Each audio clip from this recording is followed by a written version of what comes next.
Hi guys, it's Amy and this is Amy by Nature. How y'all doing? Welcome and welcome back to my channel. Today is Thursday and we are going to be doing our scratch offs and story time with Amy.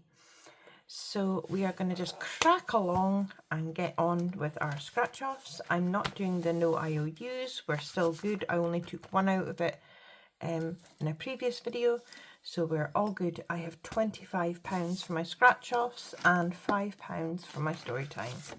We are starting today with one of my ones. This is the Fellowship Begins, and it's a Lord of the Rings inspired challenge, and we have got, I've rolled a 3, so we've got 1, 2, 3. So we're going to start off here, and we're going to be saving 2.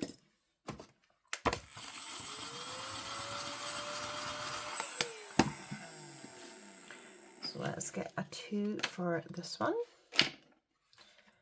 And in total, we now have 20, 35, 37, 39, 40, and this is a save 50, so we've only got 10 left, guys. So we are getting there. Our next one is from Sarah Saves 07, and we're with her cool skeleton, chilling out, having a drink. And we've got rolled a 3, so we've got 1, 2, 3. We'll go up here, and this bat is a 4.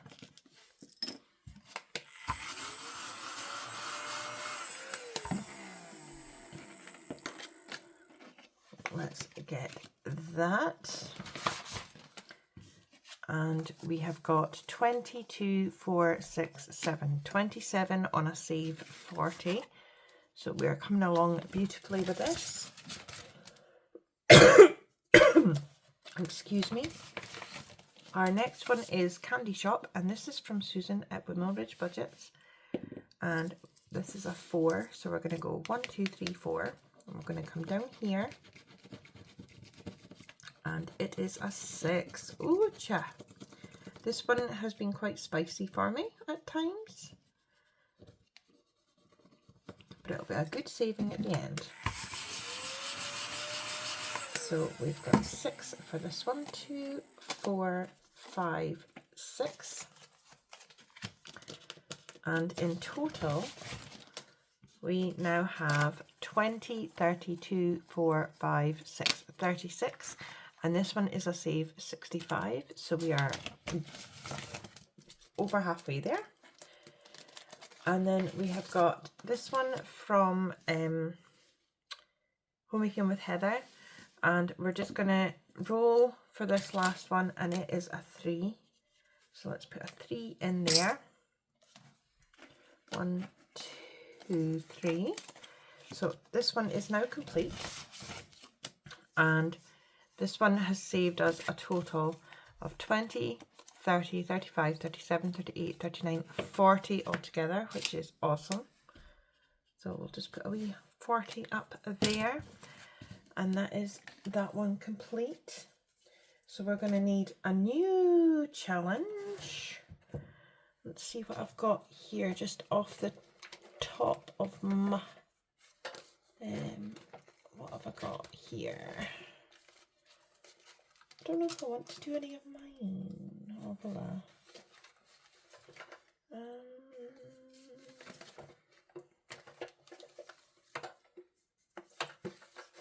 I've got quite a lot here. Let me just see if I can pick some out. They're all in my... Oh, oops, I'm knocking stuff over. Okay, right, we'll do this one. This is one of my ones. This is my Highland Cow ones, and this is the summer one. So we will start that one next week. And then we have got our happy birthday one from Save with Judy, and that's a 1. So let's just go here, because I can never remember where we finish off, so I'll just start randomly. So this is a 5. So let us save 5 for this one. 1, 2, 3, 4, 5. And in total, we have got 10, 20, 25, 26, 27, 28, 29, 30 out of 50. So we are coming along beautifully with this also. And then we have got this one here from Eva over at Budget Your Life. And it's I got so much procrastinating done today, and that just seems to be the story of my life at the moment. So we've got 1, 2, 3, 4, 5. So let us go here and see what we've got. And that is a 1.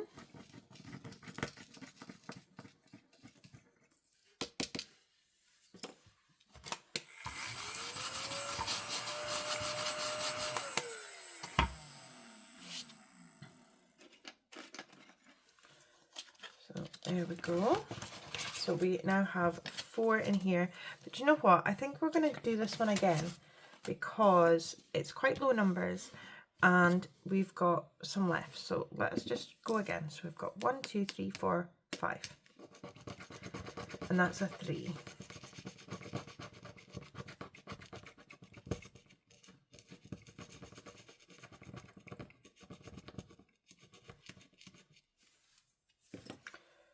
So let us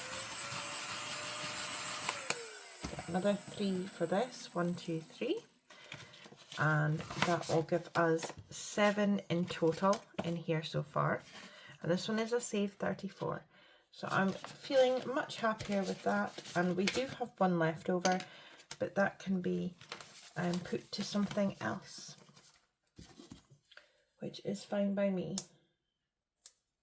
So we will put our bookmark back on the beginning one for next week. And we're going to go on to our story time with Amy.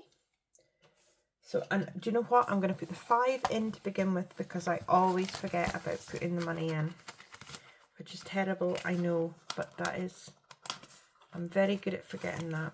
So let us just put in the 5 here. So we've got 5, 10, 15, 20. And this is the last week of my fairies. And I do have another page that I'm hoping to get up on my Ko-Fi either tonight or tomorrow or at some point. And I've got some Viking pictures to do next time. So let us start with our picture. Let me colour it in and I will be right back with you. Once there was a prince who took it into his head to travel about the world, taking no one with him but a faithful servant. One day they came to a great forest, and when evening came they could find no place to shelter. They didn't know where they could spend the night. But then the prince saw a little house, and walking towards the house there was a girl, and as they came closer they saw that she was young and beautiful. He caught up with her and said, "Tell me, miss, can my servant and I find shelter for the night in that little house?" "Yes," she said sadly, "you can, but I don't think it's a good idea. I wouldn't go in there if I were you." "Why ever not?" asked the prince. The girl sighed. "My stepmother lives there," she said, "and she practices the evil arts. What's more, she doesn't like strangers, but if you must go in, don't eat or drink anything she offers you."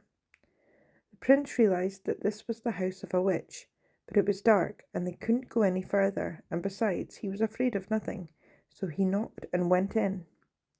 The old woman was sitting in an armchair by the fire, and when she looked at the prince her eyes glowed like coals. "Good evening, young sirs," she said in her friendliest voice. "Sit down and rest yourselves." She blew on the fire and stirred something in a little pot. Because of the girl's warning, the prince and his servant didn't eat or drink anything. They wrapped themselves up and slept soundly till morning. When morning came, they got ready to leave. The prince was already mounted on his horse when the old woman came out and said, "Wait a minute, just let me give you a little drink to see you on your way." While she went back into the house, the prince rode away, but the servant had to tighten the girth of his saddle, and he was still there when the witch came out with the drink. "Here you are," she said. "Take this to your master." But he had no time to do that, because as soon as he took it from her hand, the glass burst and the drink splashed onto his horse. It was poison, of course, and it was so strong that the poor animal fell dead at once. The servant ran after the prince and told him what had happened, and he'd have left with the prince right there and then, except he didn't want to abandon his saddle, so he went back to get it. When he reached the dead horse, he found a raven already perching on its head and pecking out its eyes. Who knows, we might find nothing better to eat today, he thought, so he killed the raven and took it with him. They wandered in the woods all day long, but they couldn't find their way out. As night fell, they came to an inn, and the servant gave the raven to the innkeeper and told him to prepare it for their supper. Now, what they didn't know was that they'd fallen into a den of brigands, murderers in fact, and just as the prince and his servant were sitting down, 12 of these rascals turned up, meaning to do away with them, but seeing the supper arrive, the murderers thought they might as well eat first. It was the last meal they ever had, for they hadn't swallowed more than a mouthful of the raven stew when they all fell dead. The poison in the horse had been so strong that it had passed on to the raven, and that had been enough to kill every one of them. The innkeeper had fled, seeing what had happened, and there was no one left in the house but the innkeeper's daughter. She was a good girl, and had nothing to do with the murderers and their wickedness. She unlocked a hidden door and showed the prince all the treasure they'd stolen, piles of gold and silver and mounds of jewels. The prince said that she should keep it for herself. He wanted nothing to do with it. And once again, he and his servant rode on their way. They travelled for a long time, and one day they came to a town where there was a princess who was both very beautiful and very proud. She had announced that she would marry any man who asked her a riddle that she couldn't solve.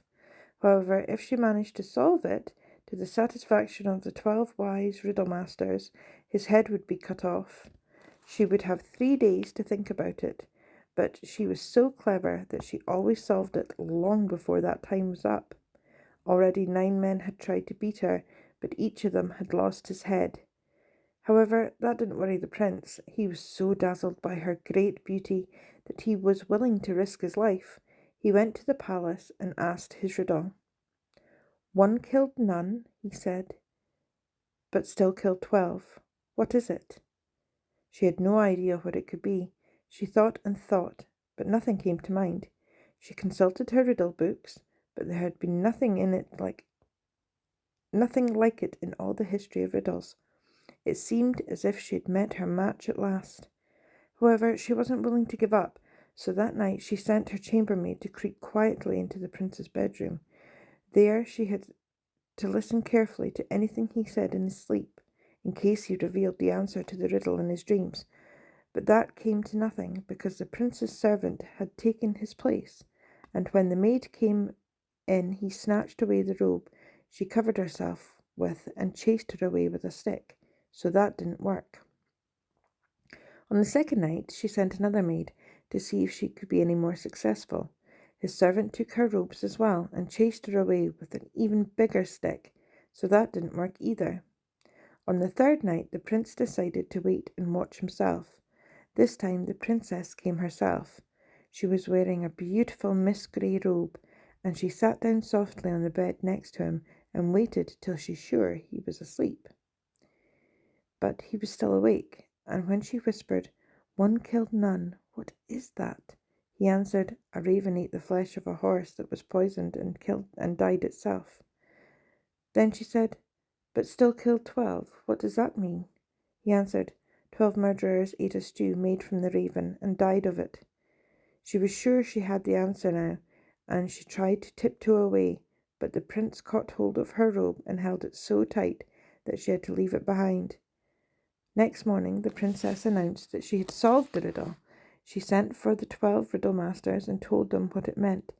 It looked as if the prince was doomed, but he asked to be heard. The princess came into my room when she thought I was asleep, he said, and asked me what the answer was. She would have never have guessed it otherwise. The riddle masters conferred and said together, have you any proof? Then the prince's servant brought out the 3 robes. When the riddle master saw the mist grey one, which no one but the princess ever wore, they said, "Have this robe embroidered with gold and silver, your highness, for it will be your wedding gown. The young man has won." There we are, guys. That is our fairy for today. I'm not overly impressed with how I've done it, but it's done now. So there we go. I hope you enjoyed the story today, and that you are still enjoying joining in with me for our story time. Please like, comment, subscribe and share, and until I see you again, guys, take care. Bye.